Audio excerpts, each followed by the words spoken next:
ಗ್ಯಾಂಗ್ರೀನ್ನಿಂದ ಕಾಲು ಕಳೆದುಕೊಂಡು ಜೀವನ ನಡೆಸಲಾಗದೆ ಚಿತ್ರಕಲೆ ಕಲಾವಿದ ಪರದಾಡ್ತಾ ಇರುವಂತಹ ಘಟನೆ ಗುಂಡ್ಲುಪೇಟೆ ತಾಲೂಕಿನಲ್ಲಿ ನಡೆದಿದೆ.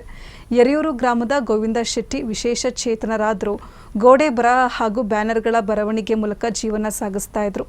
ಆದರೆ ಇತ್ತೀಚಿನ ದಿನಗಳಲ್ಲಿ ಗ್ಯಾಂಗ್ರೀನ್ಗೆ ತುತ್ತಾಗಿ ಅನಾರೋಗ್ಯದಿಂದ ಅವರಿಗೆ ಆಸರೆಯಾಗಿದ್ದ ಒಂದು ಕಾಲು ತೆಗೆಯಲಾಗಿದ್ದು ಈಗ ಎರಡೂ ಕಾಲು ಇಲ್ಲದಂತಾಗಿ ಹಾಸಿಗೆ ಹಿಡಿದಿದ್ದಾರೆ. 2 ವರ್ಷದ ಹಿಂದೆ ಗೋವಿಂದ ಶೆಟ್ಟಿ ಮಗ ಜಾಂಡೀಸ್ನಿಂದ ಸಾವನ್ನಪ್ಪಿದ್ದ. ಆ ನೋವಿನಲ್ಲಿ ಜೀವನ ಸಾಗಿಸ್ತಾ ಇದ್ದ ಕುಟುಂಬಕ್ಕೆ ಈಗ ಗೋವಿಂದ ಶೆಟ್ಟಿಯ ಅನಾರೋಗ್ಯ ಹಾಗೂ ಕಾಲು ಕಳೆದುಕೊಂಡಿದ್ದು ಹೆಂಡತಿ ಜೊತೆ ವಾಸವಾಗಿದ್ದಾರೆ. ದಾನಿಗಳ ನೆರವು ಸಿಕ್ಕರೆ ನೊಂದಿರುವಂಥ ಕಲಾವಿದರ ಕುಟುಂಬ ಸಮಸ್ಯೆ ಸುಳಿಯಿಂದ ಹೊರಬರಬಹುದಾಗಿದೆ.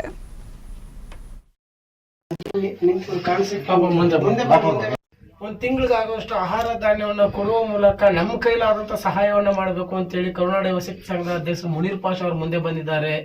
ಜೊತೆಗೆ ರಾಮತುಲ್ಲಾ ಖಾನ್ ಅವರು ಬಂದಿದ್ದಾರೆ, ಜೊತೆ ಮಂಜು ಅವರು ಬಂದಿದ್ದಾರೆ.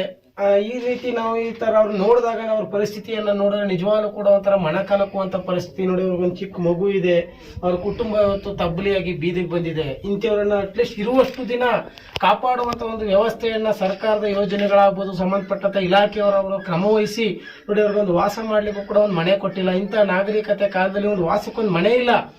ಸರ್ಕಾರ, ಗ್ರಾಮ ಪಂಚಾಯತಿಗಳು ಏನ್ ಕೆಲಸ ಮಾಡ್ತಾ ಇದ್ದೇವೆ ಅಂತ ಗೊತ್ತಾಗ್ತಾ ಇಲ್ಲ. ಇವತ್ತು ನೋಡಿ, ಬೇರೆ ದಾರಿನೇ ಇಲ್ಲ. ಇವತ್ತು ಅವರು ಹಾಸಿಗೆಯನ್ನೇ ಹಿಡಿದಿದ್ದಾರೆ. ಇವತ್ತು ಅವರನ್ನ ನೀಗಿಸ್ಕೊಳ್ಳಿಕ್ಕೆ ಬೇರೆ ಅನ್ಯ ಮಾರ್ಗವೇ ಇಲ್ಲದೆ ಇವತ್ತು ಹಾಸಿಗೆಯನ್ನೇ ಹಿಡಿದಿದ್ದಾರೆ. ಈ ನಿಟ್ಟಿನಲ್ಲಿ ಕರುನಾಡ ಯುವ ಶಕ್ತಿ ಸಂಘದ ಅಧ್ಯಕ್ಷರಾಗಿರ್ತಕ್ಕಂಥ ಮುನೀರ್ ಪಾಷಾ ಅವರಿಗೆ ವಿಚಾರ ಗೊತ್ತಾದಾಗ ನಮ್ಮ ಆತ್ಮೀಯರು, ಇವರು ಗುಂಡ್ಲುಪೇಟೆ ಪಟ್ಟಣದಲ್ಲೇ ವಾಸ ಇದ್ದವರು, ಈ ರೀತಿ